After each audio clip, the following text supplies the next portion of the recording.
के लिए स्वागत करने के लिए उत्सुक है।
Members of Congress, I have the high privilege and distinct honor of presenting to you His Excellency Narendra Modi, the Prime Minister of the Republic of India.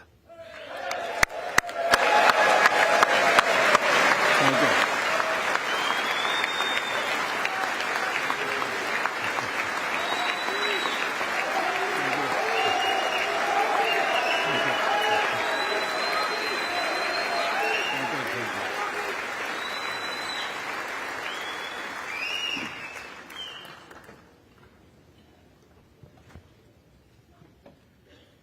Mr. Speaker, Madam Vice President, distinguished members of the U.S. Congress, ladies and gentlemen, Namaskar.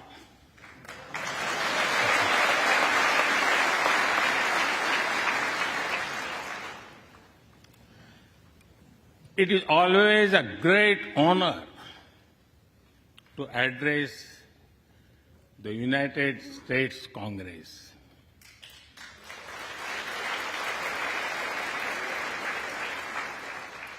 It is an exceptional privilege to do so twice.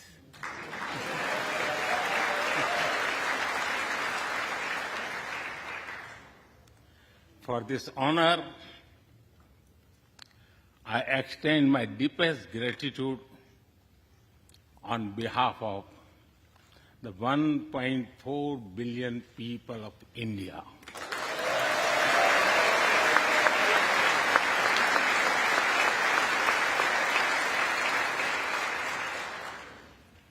I see that nearly half of you were here in 2016.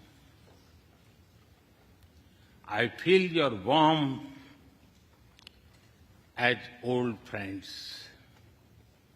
I can also see the enthusiasm of a new friends in the other half. I remember Senator Harry Reid, Senator John McCain, Senator Orrin Hatch, Elijah Cummings, Elsie Hastings, and others who I met here in 2016 and who are sadly no longer with us. Mr. Speaker, standing here 7 Junes ago, that is the June when Hamilton swept all the awards, I said that the hesitations of history were behind us. Now, when our era is at a crossroads, I am here to speak about our calling for this century.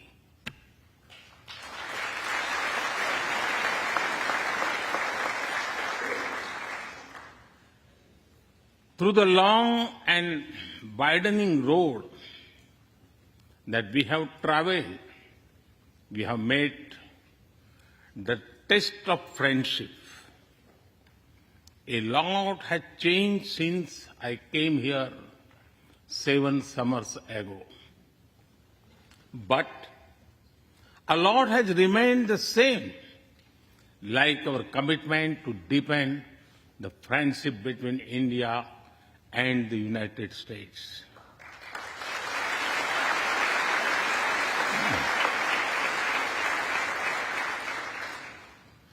In the past few years, there have been many advances in AI, artificial intelligence.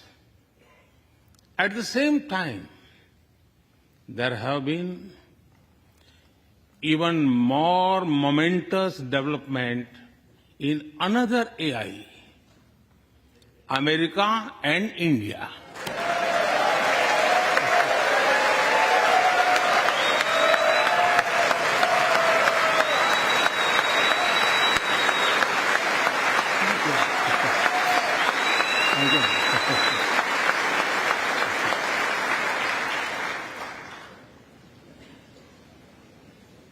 Mr. Speaker and distinguished members, the beauty of democracy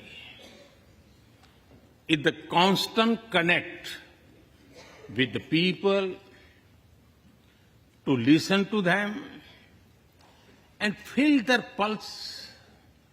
And I know this takes a lot of time, energy, effort, and travel. It is a Thursday afternoon,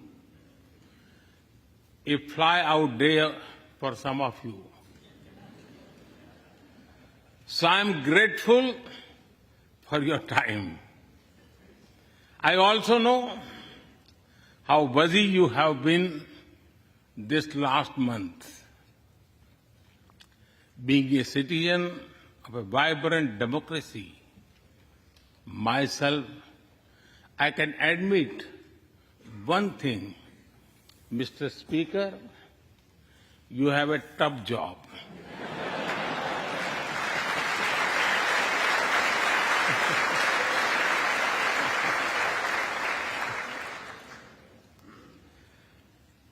I can relate to the battles of patience, persuasion, and policy.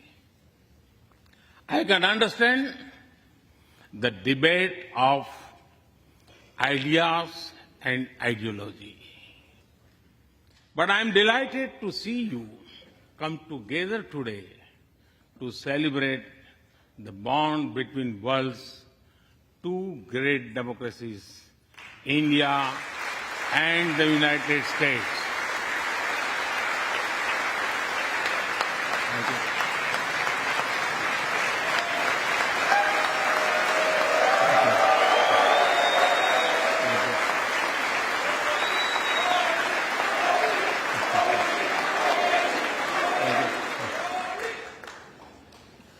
I'm happy to help out. I'm happy to help out whenever you need a strong bipartisan consensus.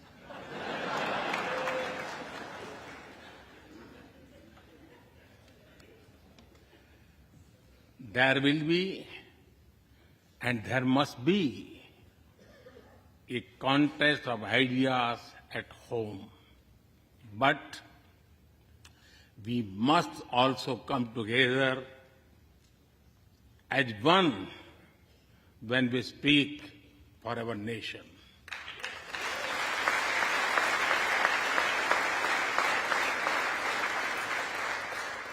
And you have shown that you can do it. Congratulations.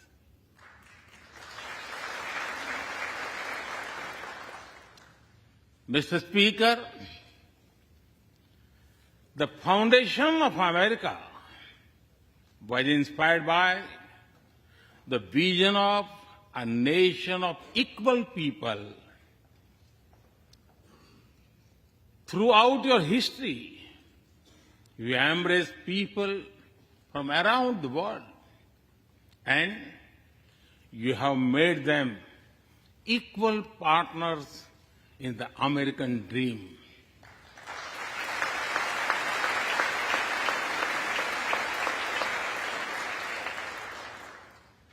There are millions here who have roots in India. Some of them sit proudly in this chamber.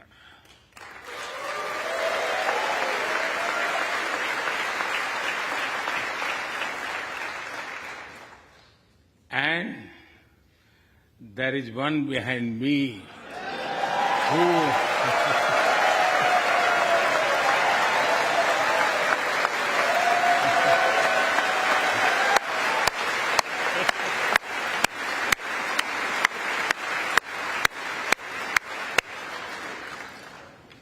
has made history. I'm told that the Samosa caucus is now the flavor of the house. I hope it grows and brings the full diversity of Indian cuisine here.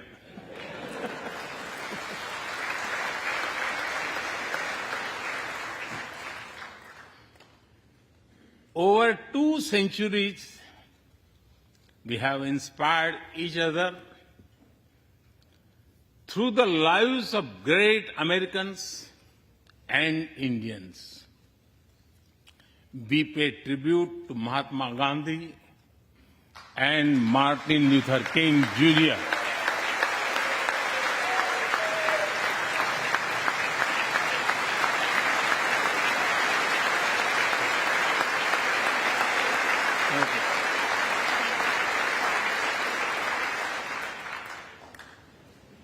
We also remember many others who work for liberty, equality, and justice. Today, I also wish to pay heartfelt tribute to one of them, Congressman John Lewis.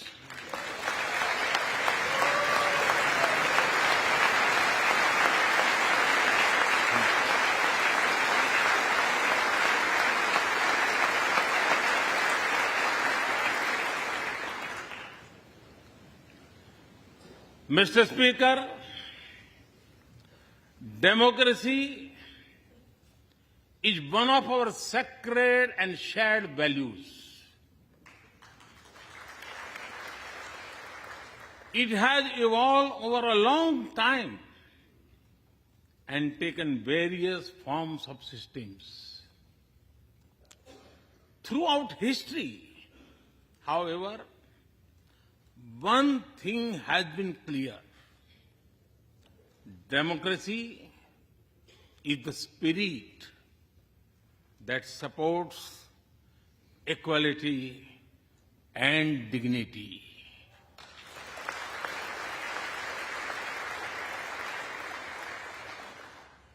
Democracy is the idea that welcomes debate and discourse. Democracy is the culture that gives wings to thought and expression. India is blessed to have such values from times immemorial.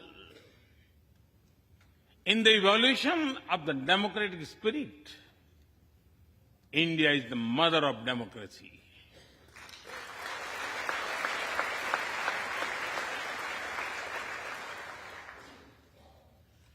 Millennia ago,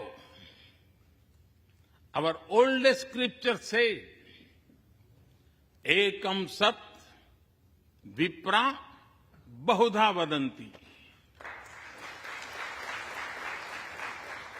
It means the truth is one, but the wise express it in a different ways. Now, the US is the oldest and India the largest democracy. Our partnership augurs well for the future of democracy.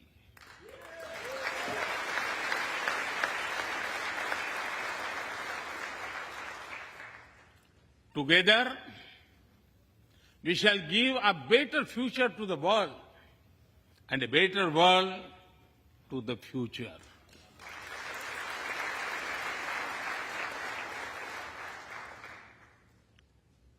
Mr. Speaker, last year, India celebrated 75 years of its independence. Every milestone is important, but this one was a special. We celebrated a remarkable journey of over 75 years of freedom after 1,000 years of foreign rule in one form or another.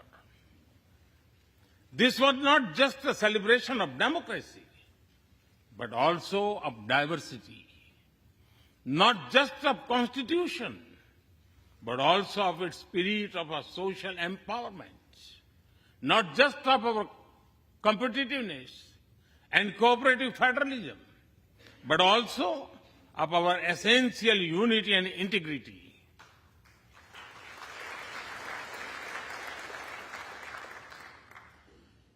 We have over 2,500 political parties.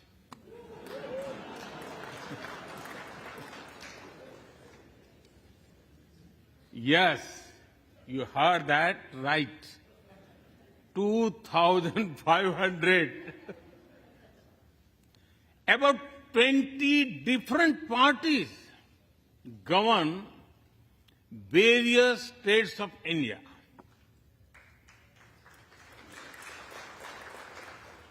We have 22 official languages and thousands of dialects, and yet we speak in one voice.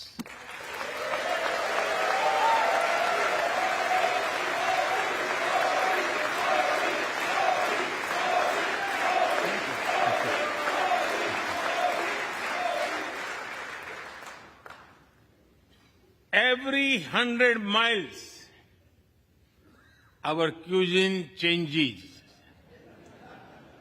From dosa to aloo paratha, and from Srikhand to Sandesh. We enjoy all of this. We are home to all faiths in the world, and we celebrate all of them.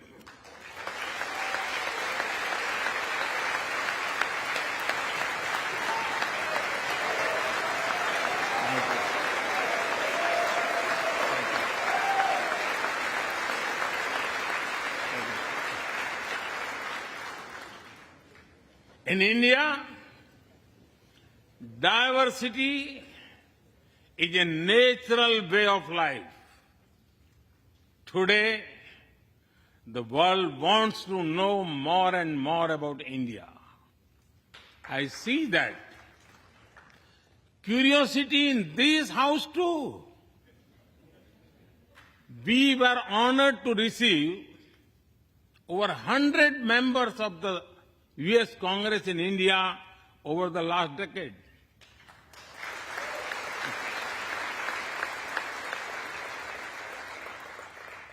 Everyone wants to understand India's development, democracy, and diversity.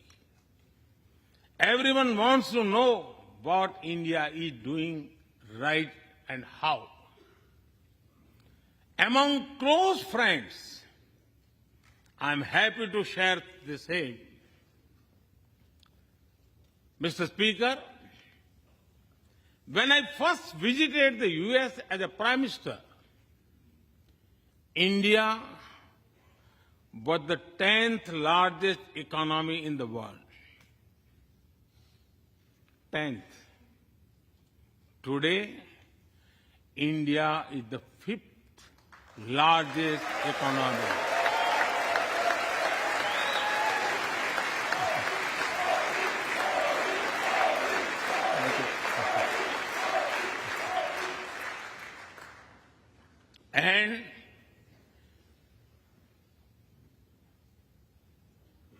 And India will be the 3rd largest economy soon.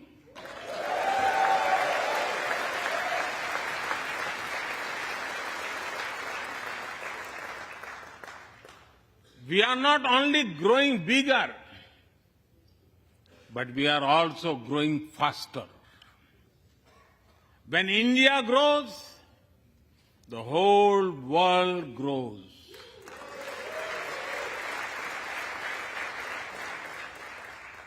After all, we are 1/6 of the world's population. In the last century, when India won its freedom, it inspired many other countries to free themselves from colonial rule.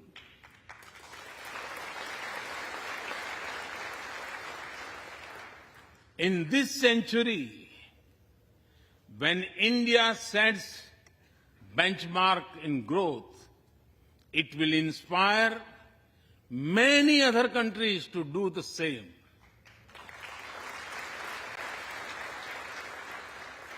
Our vision is सबका साथ, सबका विकास, सबका विश्वास, सबका प्रयास. It means together for everyone's growth, with everyone's trust and everyone's efforts.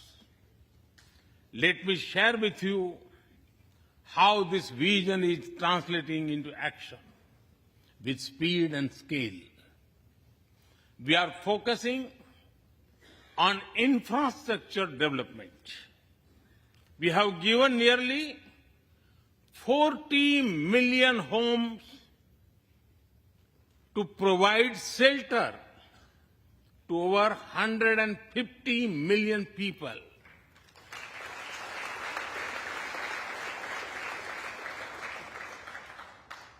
That is nearly 6 times the population of Australia.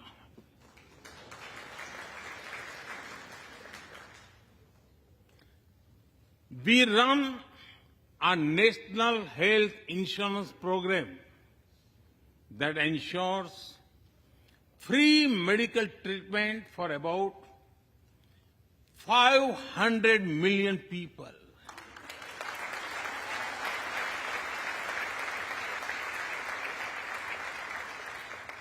500 million people, that is greater than the population of South America. We took banking to the unbanked with the world's largest financial inclusion drive. Nearly 500 million people benefited. This is close to the population of North America. We have worked on building Digital India. Today, there are more than 850 million smartphones and internet users in the country.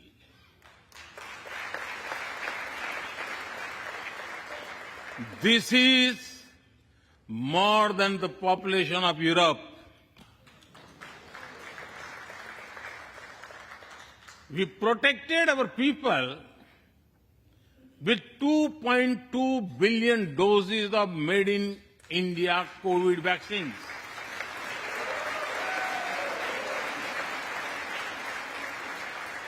And that too free cost.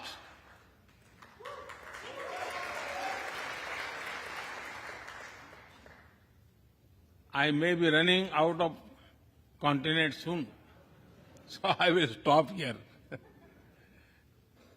Distinguished members, the Vedas are one of the world's oldest scriptures. They are a great treasure of humanity composed thousands of years ago. Back then, women sages composed many verses in these Vedas. And today, in modern India, women are leading us to a better future.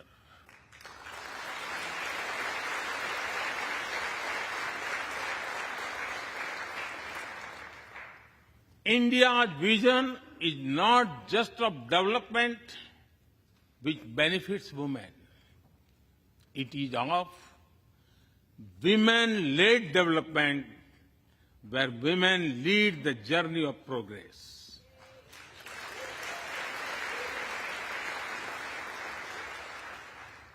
A woman has risen from a humble tribal background to be our head of states.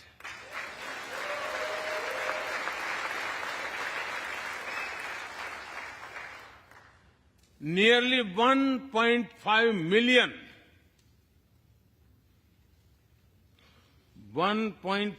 million elected women lead us at various levels. And that is of local governments. Today, women serve our country in the Army, Navy, and Air Force. India also has the highest percentage of women airline pilots in the world.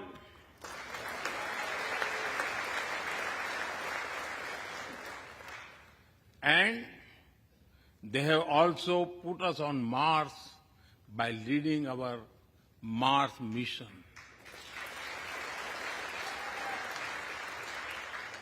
I believe that investigating in a girl child lifts up the entire family. Empowering women transforms the nation.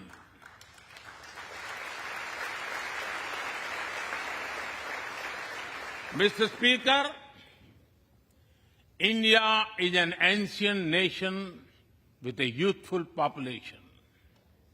India is known for its traditions, but the younger generation is also making a hub of technology, be it creative reels on Insta or real-time payments.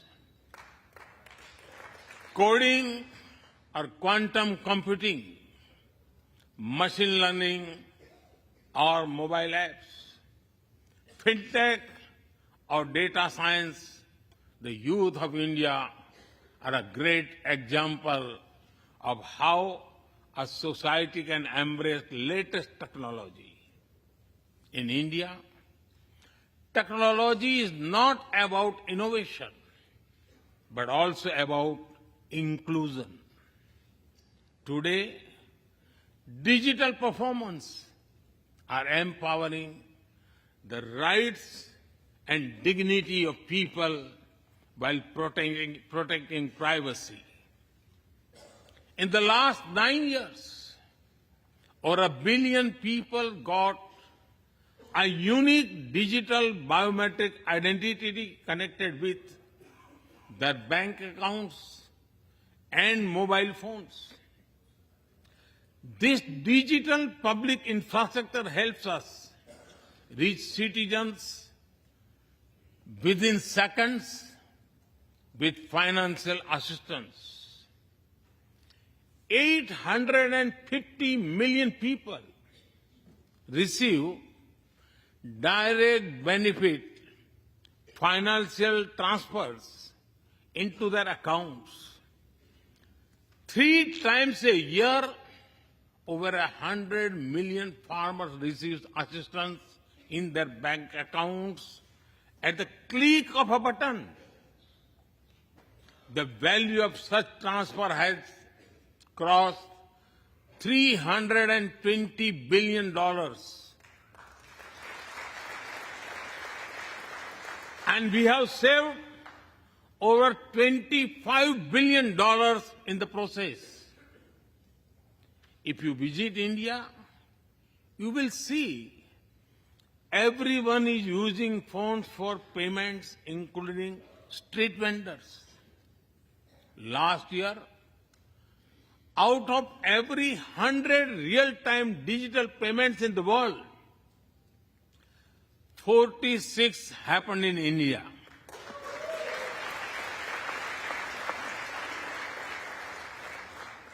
Nearly 400,000 miles of optical fiber cables, and cheap data have ushered in a revolution of opportunities. Farmers check weather updates. The elderly get social security payments. Students access scholarships. Doctors deliver telemedicine. Fishermen check fishing grounds, and small businesses get loans with just a tap on their phones. Mr. Speaker, a spirit of democracy, inclusion, and sustainability defines us. It also shapes our outlook to the world. India grows while being responsible about our planet. We believe, Mata Bhumihi Putro Aham Prithviya. This means the earth is our mother and we are her children. Indian culture deeply respects the environment and our planet.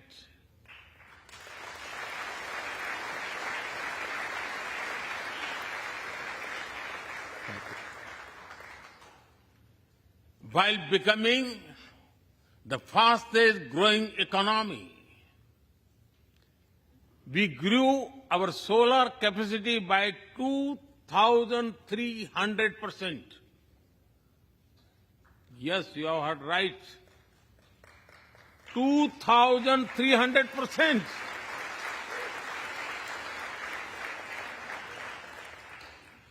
We became the only G20 country to meet its Paris commitment.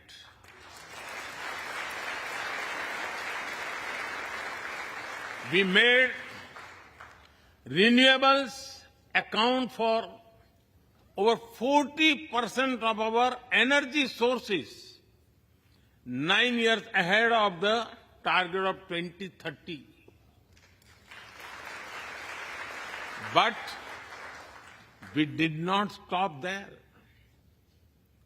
At the Glasgow summit, I proposed Mission Life, lifestyle for environment. This is a way to make sustainability a true people's movement. To leave it to be the job of governments alone, by being mindful in making choices, every individual can make a positive impact. Making sustainability a mass movement, we help the world reach the net zero target faster. Our vision is pro-planet progress.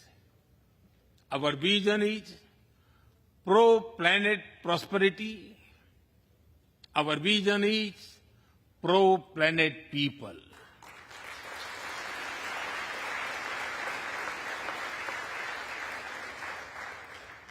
Mr. Speaker, we live by the motto of Vasudhaiv Kutumbakam, or the world is one family.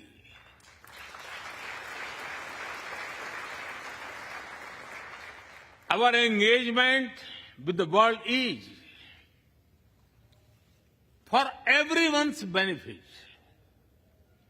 The one sun, one world, one grid seek to join us. All is connecting the world with clean energy.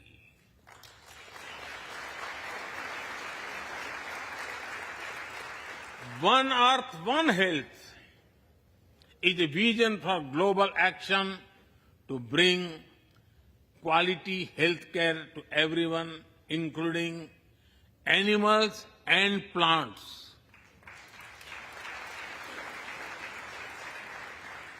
The same spirit is also seen in the theme when we chair the G20, One Earth, One Family, One Future. We advance the spirit of unity through yoga as well.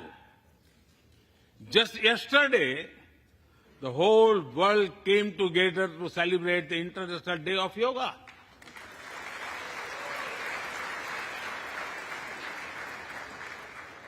Just last week, all nations joined our proposal at the UN to build a memorial wall to honor the peacekeepers.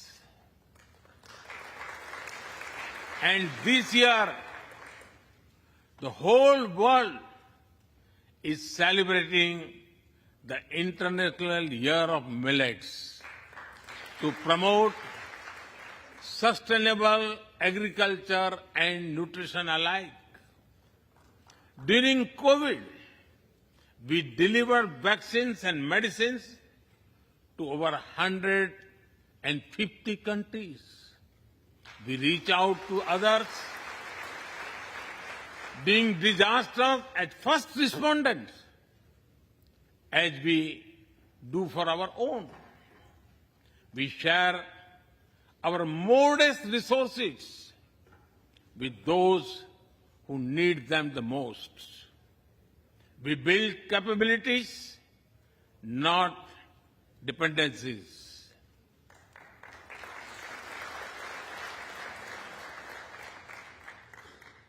Mr. Speaker, when I speak about India's approach to the world, the United States occupy a special place. I know. Our relations are of great importance to all of you. Every member of this Congress has a deep interest in it. When defense and aerospace in India grow, industries in the state of Washington, Arizona, Georgia, Alabama, South Carolina, and Pennsylvania thrive.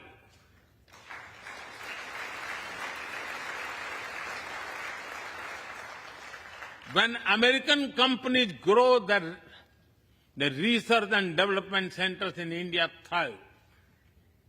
When Indians fly more, A single order for aircrafts creates more than 1 million jobs in 44 states in America.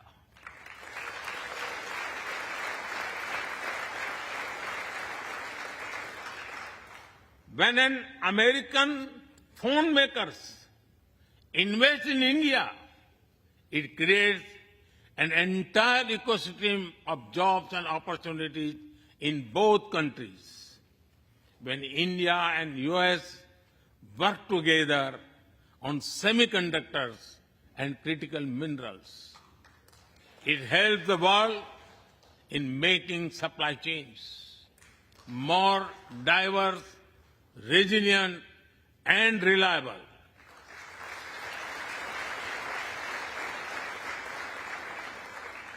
Indeed, Mr. Speaker, we were strangers in defense cooperation at the turn of the century. Now, the United States has become one of our most important defense partners.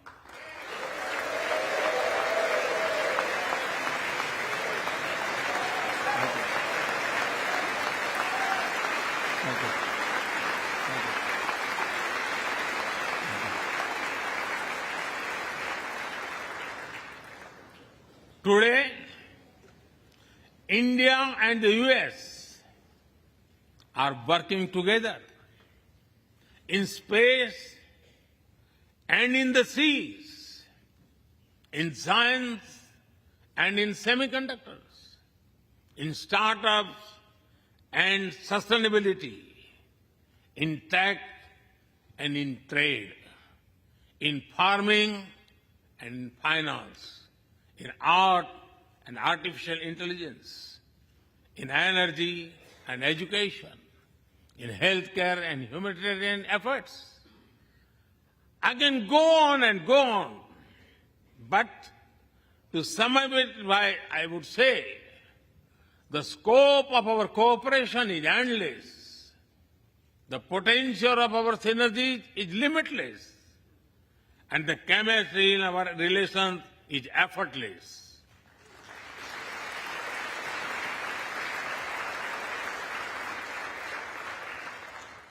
In all this, Indian Americans have played a big role.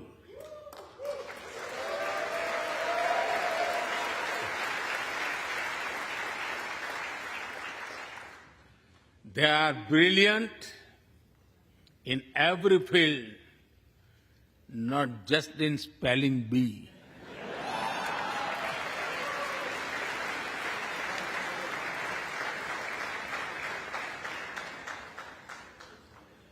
With their hearts and minds, talent and skills, and the love for America and India, they have connected us. They have unlocked doors. They have shown the potential of our partnership. Mr. Speaker, distinguished members, every Indian Prime Minister and American President of the past has taken our relationship further. But our generation has to honor of taking it to greater heights.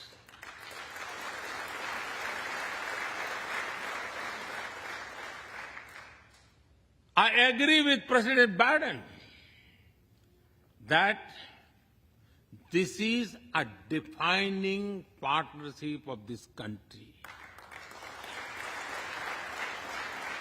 because it serves a larger purpose: democracy, demography, and destiny give us the purpose. One consequence of globalization has been to cover over concentration of supply chains. We will work together to diversify, decentralize, and democratize supply chains.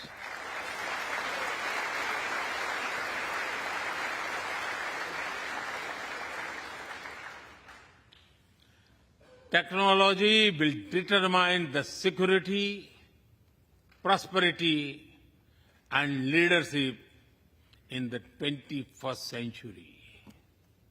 That is why our two countries established a new initiative for critical and emerging technologies.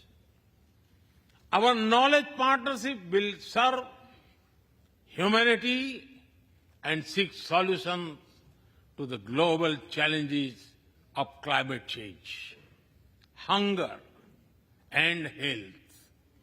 Mr. Speaker and distinguished members, the last few years have seen deeply disruptive developments.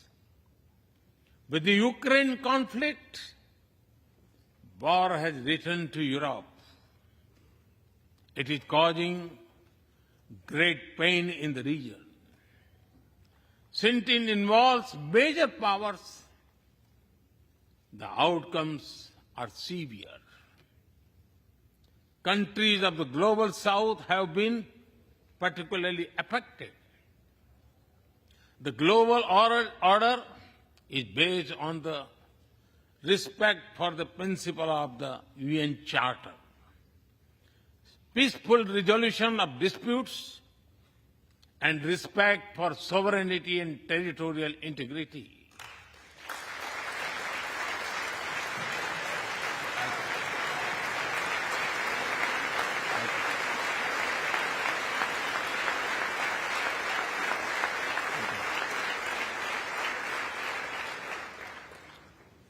As I have said directly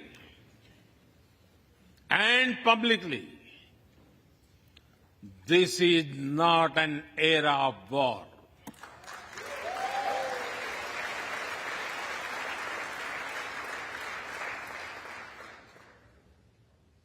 But it is one of dialogue and diplomacy. And we all must do what we can to stop the bloodshed and human suffering.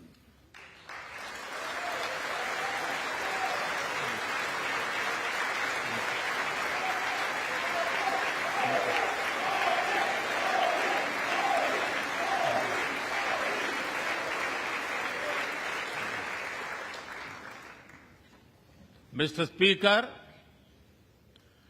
the dark clouds of coercion and confrontation are casting their shadow in the Indo-Pacific.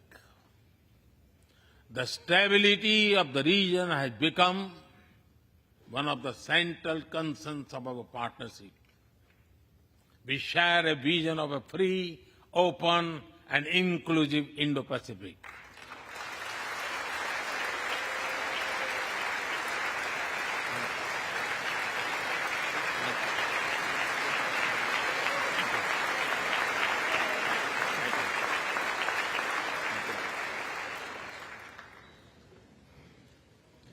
Connected by secure seas, defined by international law, free from domination, and anchored in ASEAN centrality.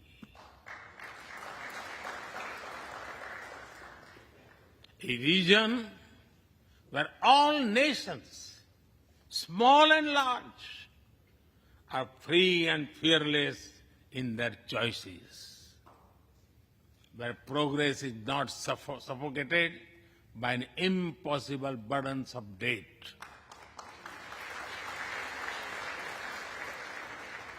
Where connectivity is not leveraged for strategic purposes, where all nations are lifted by the high tide of shared prosperity.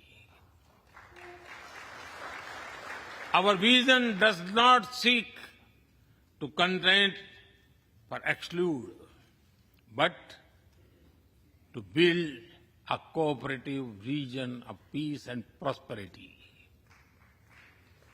We work through regional institutions and with our partners from within the region and beyond. of this code had emerged as a major force of good for the region.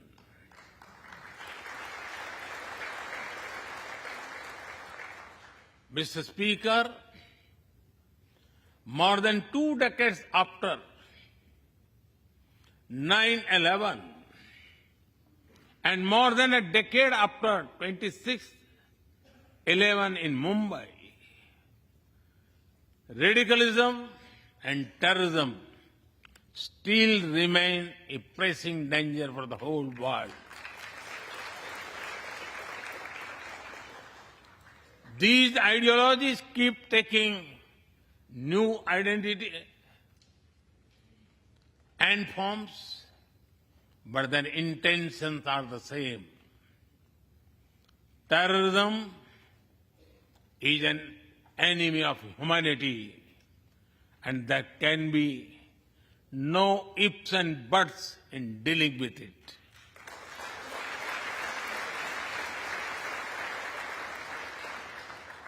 We must overcome all such forces sponsoring and exporting terror.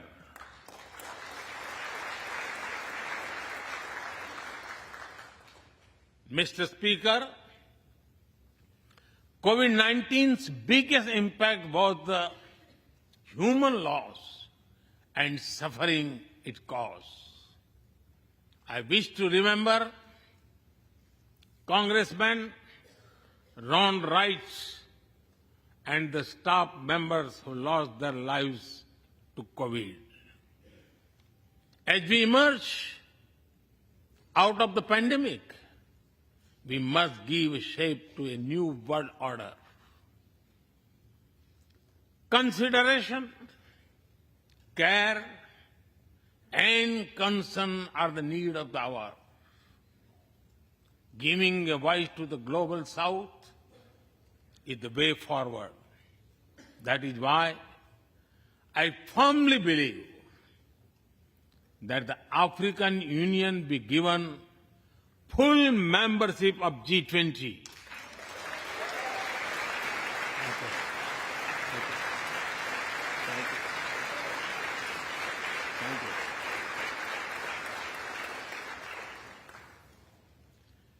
We must revive multilateralism and reform multilateral institutions.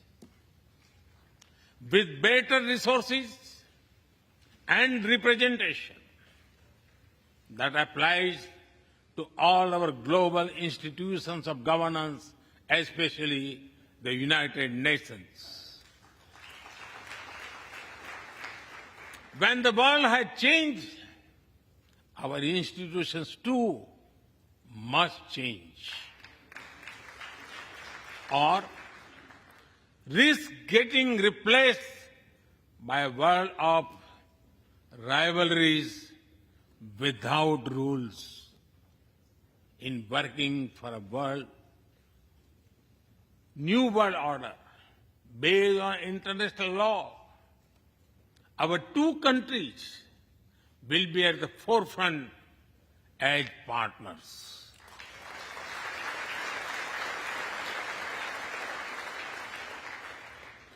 Mr. Speaker and distinguished members, today we stand at a new dawn in our relationship that will not only shape the destiny of our two nations, but also that of the world. As the young American poet Amanda Gorman has expressed, when day comes, we step out of the shade.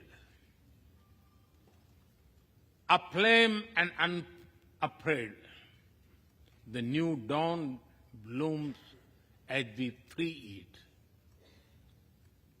For there is always light if only we are brave enough to see it.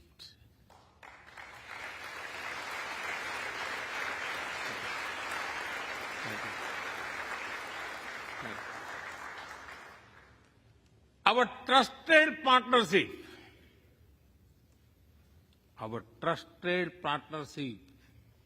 is like the sun in this new dawn that will spread light all around.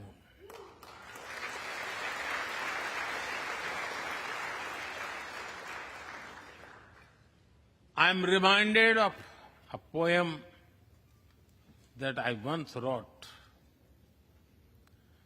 आसमान में सिर उठाकर,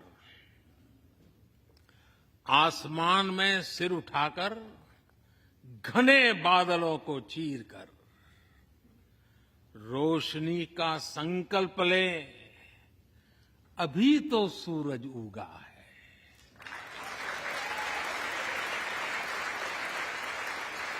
अभी तो सूरज उगा है। दृढ़ निश्चय के साथ चलकर, दृढ़ निश्चय के साथ चलकर, हर मुश्किल को पार कर, घोर अंधेरे को मिटाते, घोर अंधेरे को मिटाने अभी तो सूरज उगा है।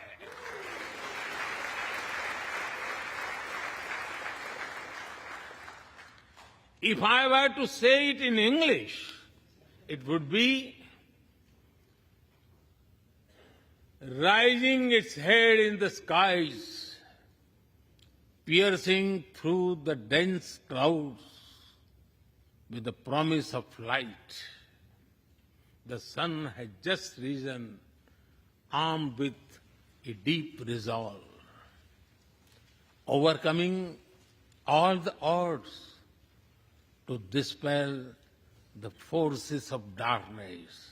The sun has just risen.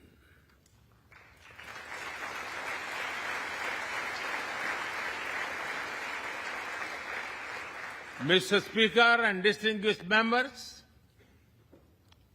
we come from different circumstances and history, but we are united by a common vision and by a common destiny.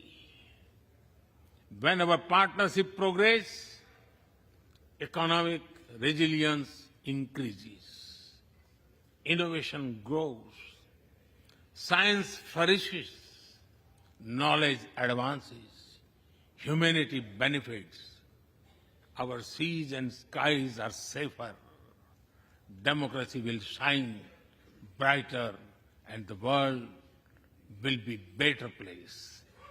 That is the mission of our partnership. That is our calling for this century. Mr. Speaker and distinguished members, even by the high standards of our partnership, this visit is one of the great positive transformation. Together, we shall demonstrate that democracy is better and democracy deliver.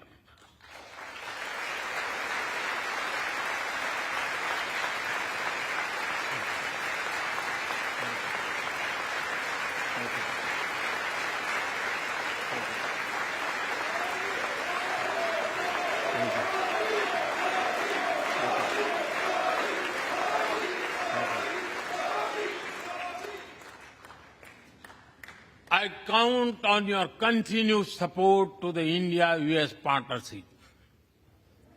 When I was here in 2016, I said that our relationship is primed for a momentous future. That future is today.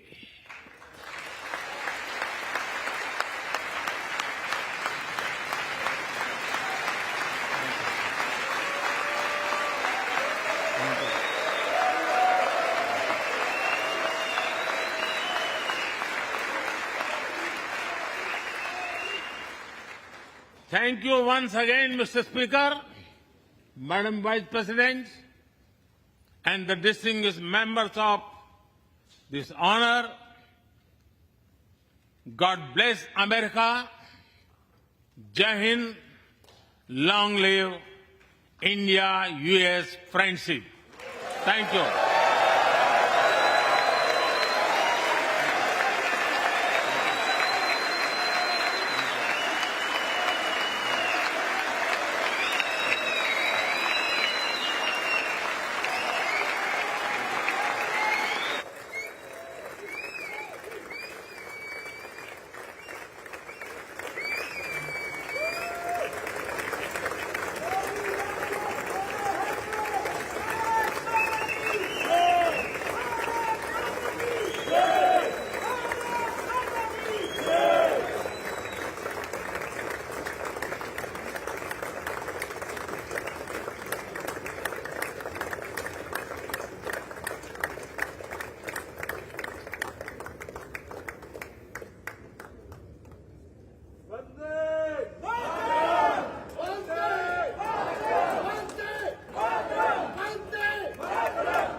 तो बेहद शानदार, सारगर्भित, सधे हुए अंदाज में प्रधानमंत्री नरेंद्र मोदी का